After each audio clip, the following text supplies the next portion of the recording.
Most people think the hardest part about investing is finding the right property, and it isn't. It's actually making the decision to move forward when nothing else feels certain. Today's episode is a little bit different. I'm sitting down with one of our lovely clients who was at this point and trying to make the decision on how to move forward.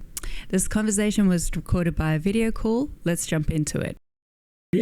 Okay, so let's just start there. So I guess when you, what made you decide to do this?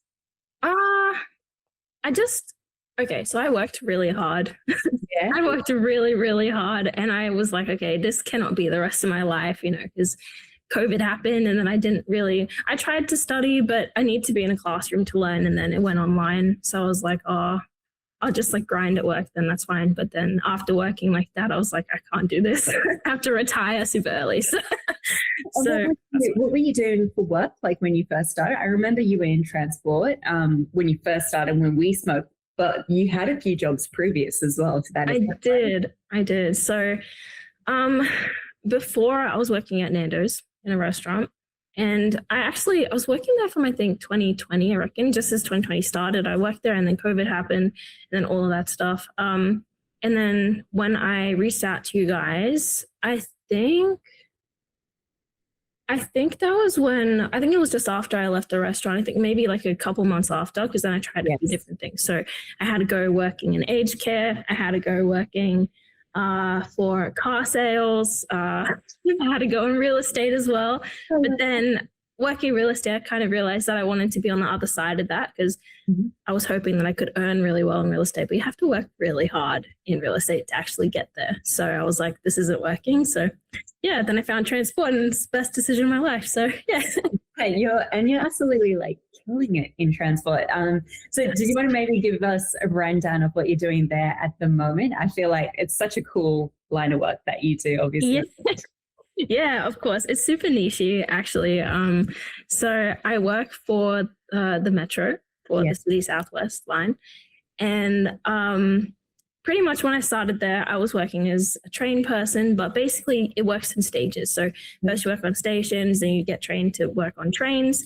And then I was doing that for a little bit, and then an opportunity came up to coordinate the train people to hop on trains. And basically it's complicated and it's this massive spreadsheet and it's a lot of data, but I love it. It's my favorite thing. Pretty much you assign people their trains that they hop on, where they need to hop on at, where they hop off at. You need to allocate their breaks. You need to be considerate of, because they take 2 breaks, 2 half-an-hour breaks, because we do 12-hour shifts. So you have to be within the right times, and then you have to send them home as well. Coordinating everything. Yeah. It's basically project management with higher risk, obviously. And I find that so interesting about you as well, Cassie, because you're incredibly bubbly, and I feel as though your enthusiasm shines through in every conversation that we've had, regardless of what we're talking about. But you're so analytical as well on the flip side, which is interesting to me. Have you always been like that? Yeah, I have. It's a blessing and a curse, to be honest. I get that for sure. And do you reckon that part of you is what kind of pushed you towards property, or was it something? No, definitely. Absolutely. So it's kind of hard because I feel like with property, there's so many different aspects. And I did have a go before I found you guys. I wanted to really have a go, do it myself. I was prepared to, but then I didn't realize how much time you need to dedicate to actually finding a property. And it is exhausting. And with my roster, I'm lucky enough to get 5 days off in a row. So I was like, oh, it's fine. I'll just do it in my 5 days. Absolutely not. 5 days is not enough time. Yeah. So between the calling, tagging with the agents on phone tag, it's a lot. Yeah, it is a lot. It is a lot. Plus I have broken sleep. So I am usually sleeping through most of the day. I'll be honest with you, I actually woke up at 2. Oh my goodness. It's fine. It's all good. We're chilling vibing. But that's have a nap after this. I will. Yeah, but I think that's really interesting to me. So basically, I do remember you had reached out to a few buyers agents and things like that. You were marinating. I actually very distinctly remember the conversation together, our first chat. I think you weren't available, and then we rescheduled to when we kind of downloaded everything together for what your goals were and what you were looking to do. correct me if I'm wrong, I'm pretty sure I'm not though, but you were looking at Sydney for a unit at one point in time as well. I was. Yeah. Yeah. And I think I probably could have gotten something at a time. I think I definitely could have. I was looking towards Penrith area, and there was one that I saw that I was really liking. It wasn't too tall. I think it was only maybe 2 or 3 levels. So I was like, oh, perfect. But I missed out on it. But I was really silly because I was like, I didn't understand the process. So I was like trying to contact the agent and already said like it was off the market. I'm like, oh no, like, and I was so delusional. I was like, that's mine. It was not mine. The emotional side caught over. Yeah, it was really rough. But I'll tell you a very funny story. So when I was looking for buyer's agents, I was like reaching out to all of them, all the big names, I actually had one time there was some lady, she called me and I think she was selling off the plan properties in Queensland somewhere. And she tried to make me feel bad about buying one that was already established. She's like, no, that's like, anyway, I hung up on her. I was like, listen, mate, I made my decision. Okay. Yeah. How do you find the sales side of some of the real estate? Yeah, it's interesting. It's pretty general, but basically what I found is that if you don't have money, they don't want to hear it. They're like, look, nah, you've got to move on. So actually, when I saw your ad, I saw it on Facebook. And I was like, okay, obviously Facebook's been listening to what I've been looking for. The algorithm got you. Yes, I was like, and I was like, all right, I'll take one last chance because I was on the edge of giving up. I was like, whatever. And then pretty much I clicked on it, and then I think you called me soon or this and that. And then we started talking that way, and I was confident going because you were genuine, like you actually cared about what I wanted to do. Like you listened to my story, and it didn't matter that I didn't have anything yet or that I had obviously I did pretty well. I had a decent deposit at the time, but like when I talked to the other agents, it didn't seem realistic, and I was like, gosh, what am I going to do? Shit, like when you say that, it actually pulls me back as well to when I first started at that, especially being like a young female in it. And I'm quite bubbly too for the most part, but it's scary, right? Because you don't know everything for the most part. You're just starting off. But also, that you can do it. So it's difficult to find that level of, shit, I know I can do this, but I just don't know how to do this. And how do I figure out the gap and everything? It is very intimidating. And there was like one guy that I spoke to, he was like, yeah, I can be your mentor. And like, like you can pay me per like whatever. Like if you find a property, I can go fly out and inspect it and stuff. And I did reach out to him again. And I was like, oh, hey, like, what do you think of this property? He never replied to me. So I was like, so much for being a mentor. Like, just ghosted you. Oh no. Yeah, but I think it was probably because I was young and I, because I made that apparent. Like I spoke to him on the phone and I was like, listen, obviously I'm young, but it doesn't matter actually, to be honest. You were miles ahead of many people due to the fact that you were such a decisive from my perspective when we spoke, and you are genuinely, it's like you said, a blessing and a curse. You've got that analytical side to you, which I love, but you're also very you're positive. So when you make a decision, it generally seems to move in the right direction for you. That is true. To be fair, what I actually wanted to talk about and what I loved about our conversation, we connected really well. I remember that. But I actually had so much respect for you because he said, hey, is it okay if we get mom on the call on this next kind of catch up? And I was like, hell yeah, of course. Like if mom, and you're young, so having, your parents kind of input in the journey is important as well, just to get the bullshit rate out kind of up. And she was lovely as well. I think you were at Castle Hill or something. Yeah. Oh my gosh. How do you remember that? We were shopping for couches or something. So we were like, I think we're at, where was it? I don't know what it was. I think it was Fantastic Furniture or something like that. And we were just like lounging like this, and we were like on the phone to you. And I was like, yeah, mom, check this out. All right, I got my meeting now. Sit down. Coordinating, project managing it. No, I love that. Yes.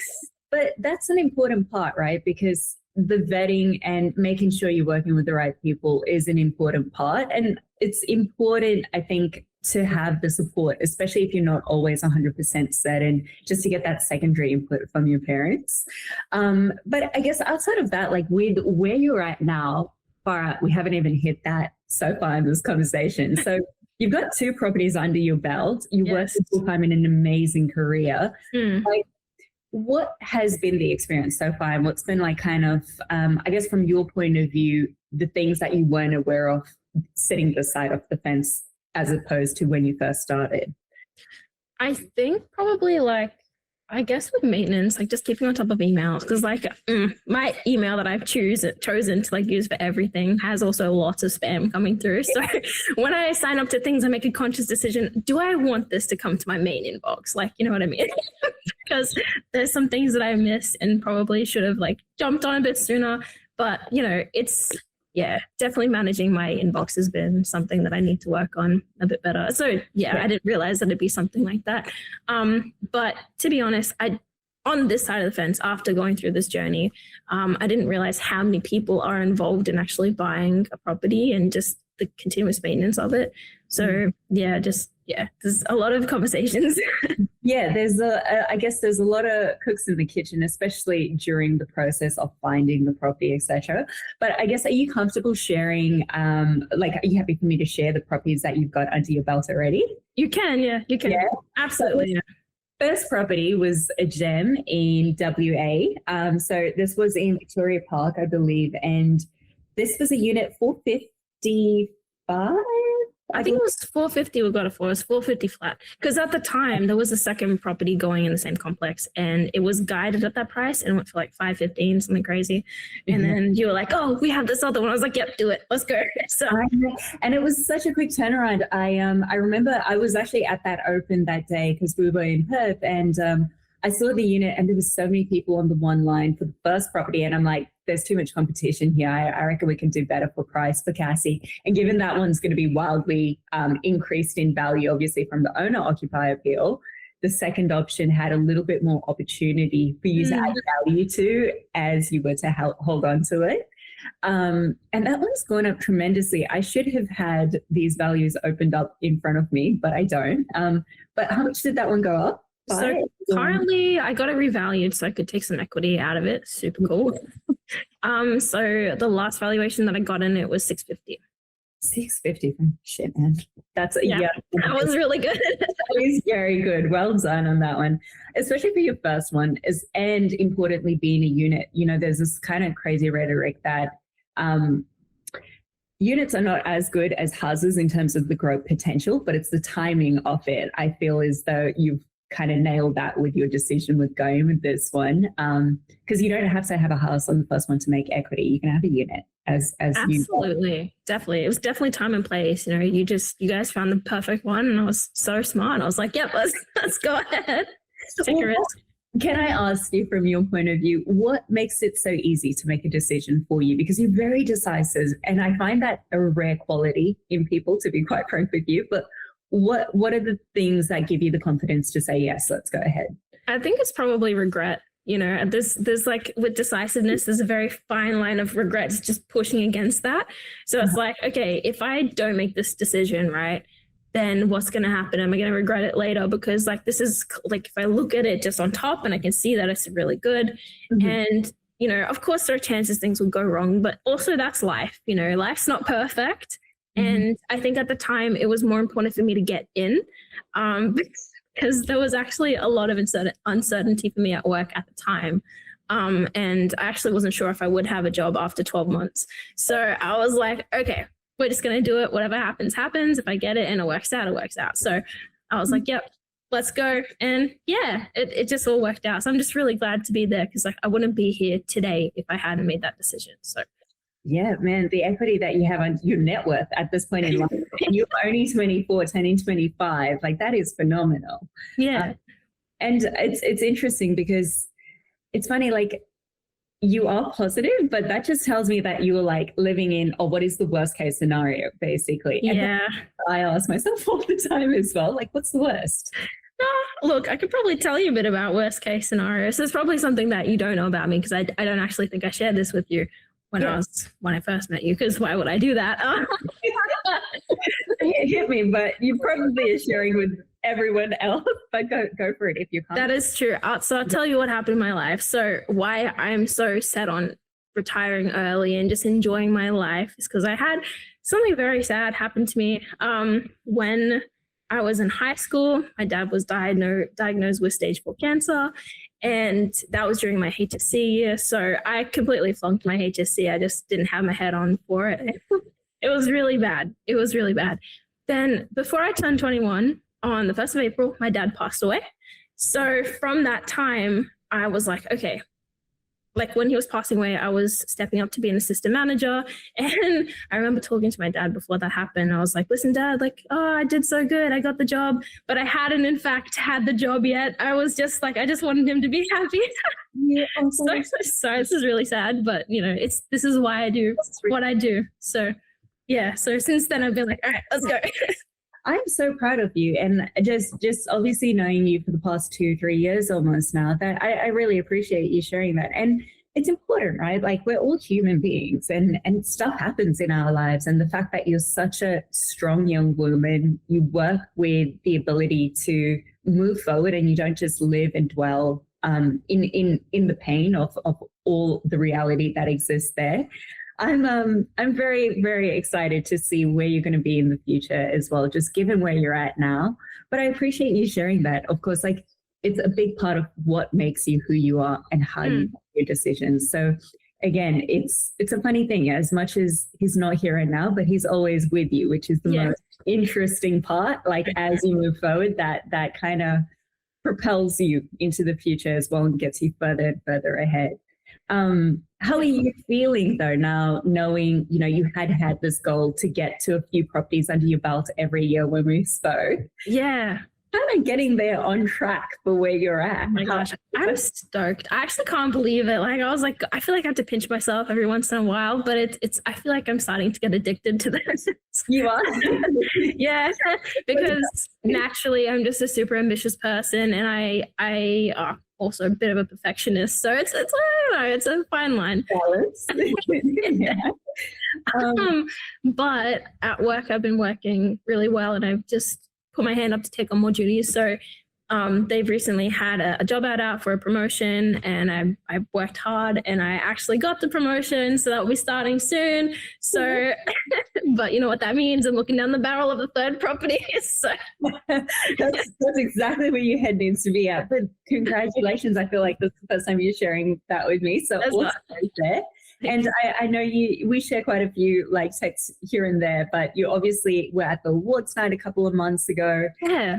Things are moving in the right direction, which is super cool. Based on this like initiative that you're putting in throughout the whole time, like, and they're scary decisions that you're making too. Like they're not easy decisions, but I feel like it's working out in your favor because you're taking calculated risks. Oh, absolutely. Absolutely. Because I just think of the what if I didn't, you know, because like the thing is I talk to a lot of people about property, especially at work, you know, there's a lot of people on similar paychecks who also have property portfolios. And I love just having those conversations to see what they would do and this and that. And everyone has their own strategy. That's what's perfect for their life, you know. But yeah, so it's really interesting sometimes when I talk to people, there's definitely, I think they do get worried about dipping their feet in and going, oh, maybe not, maybe later or this and that. So yeah, I love sharing my story. So I can be like, hey guys, you know, it's obviously scary, but you can do it. Just believe in yourself, you know. It's like the Happy Gilmore thing. You can do it. Basically. Definitely. I feel like, yeah, exactly. To your point, like it's scary, but if it's calculated and you're positive about it, it normally works out in your favor. And again, what's the worst? You sell the bloody property. That's exactly. You can just like get rid of it. And like, you know, it's we can, yeah. Just bye. Exactly. And I guess question on that, like with where you're at in your life with friends as well, like do you have very like-minded people in your circle outside of work that are doing the same thing? How do you find that in terms of, because I find it quite lonely because I couldn't really have conversations with people my age. But how do you find that? Do you have that like-mindedness? It is really interesting. I feel like because I started this journey when I was 22, I had just started at the Metro as well, like kind of all new to everything. So I was just talking about that all the time with my friends, like, guys, like this is such a crazy opportunity. But because I was like, all right, like constantly I was like, guys, I really want to buy a house. And I've been saying this for a very long time. I think even when I was still at Nando's, I was like, that's something that I really want. So from 1920-ish? Yeah, I would say so, because like it's just something that I've always wanted. Like my mom has previously owned investment properties here and there. And I remember when we moved to our current family home, she sold a couple of, I think she had 2 investment properties and their own occupier with my dad. and they sold the 3 to then buy a better house in a better suburb. So yeah, so I just remember that story from my mom. And yeah, so I don't know, I hold my family story very close to my heart because yeah, I just want to do good things, you know. I love that though, and that's what makes you special. I think, from my point of view, like your charisma, your ability to communicate. So, like when every time we have a conversation, I leave the conversation smiling. It's a funny one. Same. And it's interesting because as hard and you have gone through a lot, but you're making the most out of it. You're not dwelling in it. So I think that's very, very special. So it's awesome that you've got that kind of, like with investing specifically, that understanding firsthand from mum exactly how it works and the benefits of it as well. I think that also allows you to be realistic with your expectations too, right? Absolutely. So I don't know. I haven't talked too much about this with my mom, like what her experience was extensively, because I remember she was like, oh, we had to fix these things and blah blah blah and yada yada.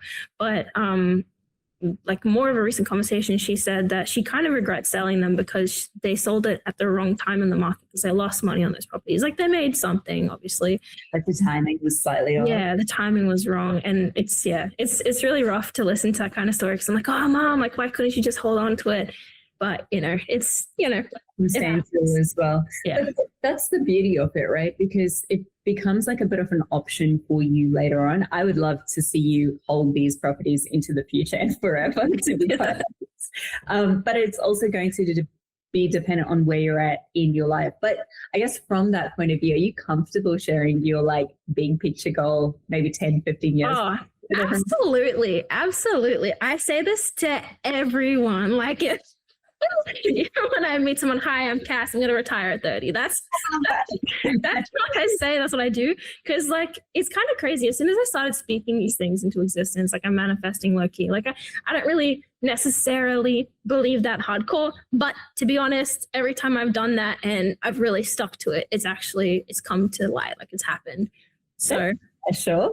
So is it that you kind of have had this kind of feeling inside of you that 30 is the number where I just want to pull my foot off the gas? Yeah, I'm like, I'm done with working. I'm just going to relax. Thank you. I've done my time. I relate to that. Mine was 35. So I'm not far off there, but but you're practically there. Like, let's be real. I'm getting old, bloody hell. No, you're still young. But it is special because like if you're young and you really feel that in your goal and that is achievable, you're freaking on track to get there as well. You've got an amazing career. You've got already 2 properties under your belt. So it's just about continuing in what you're already doing. Have you, I guess, obviously we spoke about property number 1, property number 2. Did you find that easier, harder in the process of making a decision and going for it? What was that like for you? Yeah, totally. I feel like property number 2, I think I was a little bit nervous for it, to be honest, because I didn't know what to expect. Like, to be honest, I was thinking, okay, it'll be another unit, no problem. Like, I was like, okay, we're just going to do exactly the same as we did in Vic Park. It's going to be fine. Just duplicate, copy and paste. Right, copy and paste. Let's do it. But yeah, I guess it's a bit different because it's a house. So it was a little bit different because there was a land component with it. So yeah, so settlement was interesting.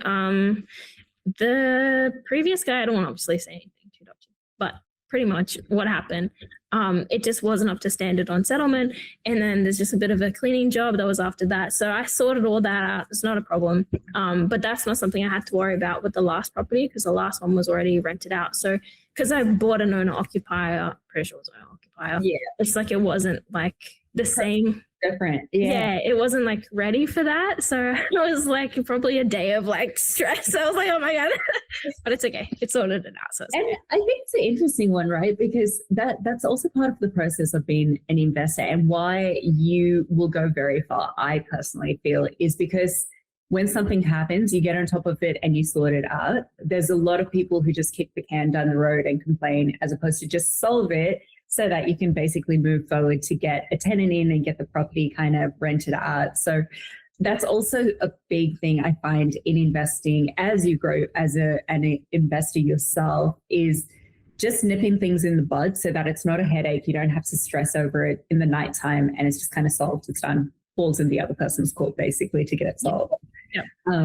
But that's good. So 1 unit, 1 house in a regional center. I love that. And I guess in terms of where you're at now and what you're hoping for in the years to come, like what would that be ideally? A couple more properties? Are you looking to do like maybe stocks, anything like that? Diverse? Oh my gosh. Yeah. So, oh my gosh. Actually, before I bought my first property, I did have stocks. But like, I feel like when I lose on the share market, that's the price of my education.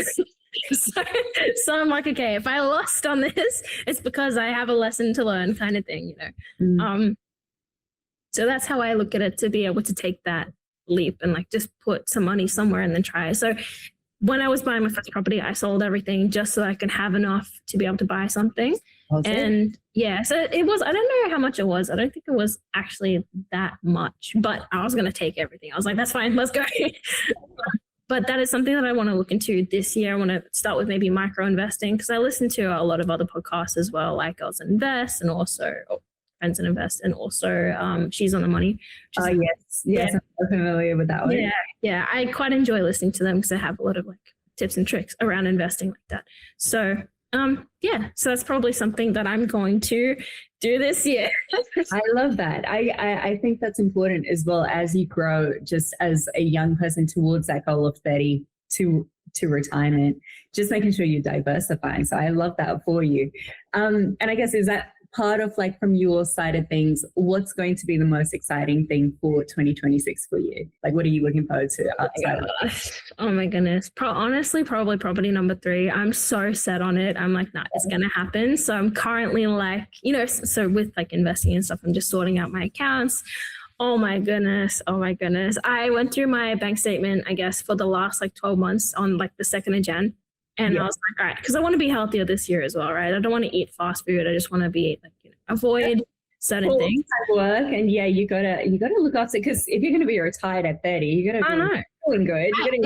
You have to be healthy. So I just did like a pretty much audit of what I had spent, and I just looked at my top 2 fast food options. So I don't want to admit this, but Macca's was right up there. I spent like 1,500 on Macca's last year, and I felt sick. And that doesn't include like the points that I've used, because I was like, what am I doing with my life? Anyway, and then GYG was coming in second at about $1,000. I was like, all right, at least it's kind of like sort of healthy. But yeah, so that's kind of where I'm at right now, where I'm just like, all right, let's save some money and put it somewhere where it will actually do more for me. Right. Yeah, you got to get in the meal preps, Cassie. Oh, I can't do it. I don't know where to start. Anyway, we will sort that. It's not easy. Honestly, though, you were juggling a lot. Your schedule is crazy. Every time I talk to you, it's like night shift, your sleep patterns, it's wild. But I think, a big part of it, I would love to... I want to obviously touch base with you this time next year as well, see how we're tracking. Yeah, totally. But you're going to smash it towards your goal, towards retiring at 30. I'm very confident of that, just given where you're at now.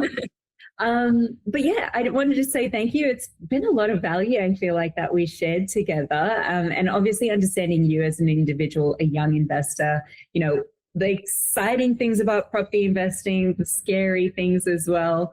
It's always valuable for young investors to understand the pros and cons of everything so that they can make decisions for themselves on what makes sense.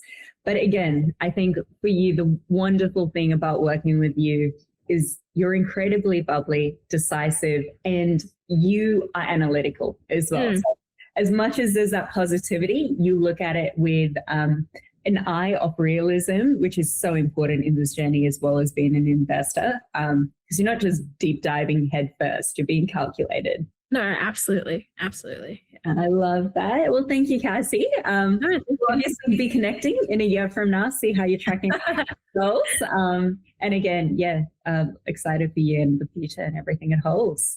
Thank you so much, Akira. I appreciate your time. Thank you. If you've made it this far, thank you guys kindly for listening. And shout out to Cassie. I really want to say thank you for sharing your story and being so candid on all your experiences so far. Property investing isn't easy, so sharing these kind of stories is so valuable, especially if there's any one of you out there experiencing the same things. Reach out below if you need help getting started or making the right decision on how to move forward. Thank you.